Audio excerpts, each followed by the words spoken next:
One of the questions I often receive to the FPM Helpline is, am I okay to dismiss this employee? It's not one of the better parts of a management position, but in certain circumstances it is necessary, and it is something that should be done with confidence, whilst also being aware of the risks. The usual answer to the question is yes, you can dismiss someone, but you need to understand the risk associated with that decision. There isn't a hard and fast law that states how you have to dismiss somebody, but ACAS offers guidelines in the ACAS Code of Practice. There are 3 risk areas that I come across most frequently. These are unfair dismissal, discrimination, and breach of contract. So what is unfair dismissal? Unfair dismissal is when an employer is deemed to have dismissed an employee unfairly. For example, not giving the employee an opportunity to give their version of events during a disciplinary.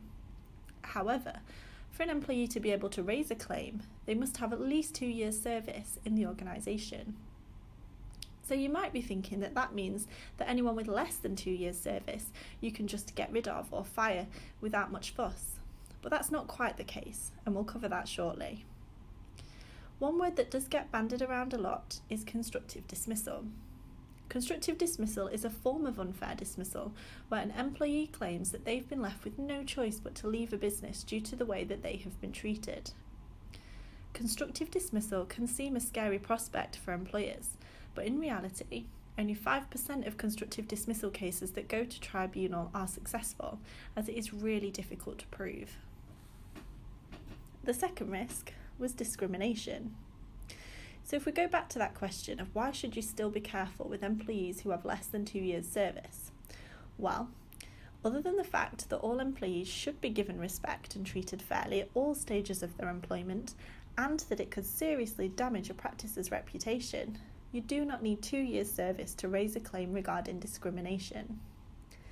That means that if an employee thinks that they've been treated unfairly due to a protected characteristic, you could still find yourself at an employment tribunal.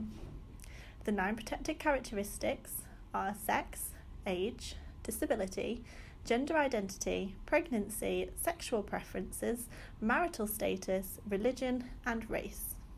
In fact, to raise a discrimination claim, you don't even need to be an employee. For example, I was once asked whether an interview could be cancelled as the interviewee had made the hiring manager aware that she was pregnant.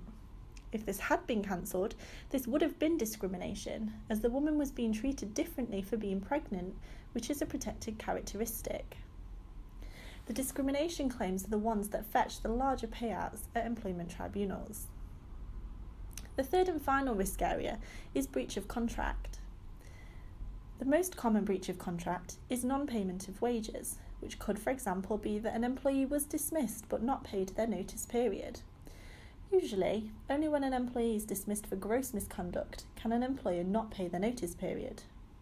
Breach of contract claims are only advised when an employee has been left out of pocket due to an employer breaking the contract, and the easiest way to avoid a breach of contract claim is to ensure that you're fully aware of your employee's terms and conditions and that your practice policies support those terms and conditions.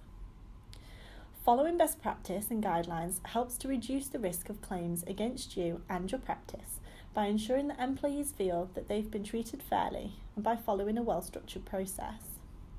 This also means that should you ever find yourself with one of those 0.5% of workers who bring a claim, you'll have the best defence possible to protect yourself and your business.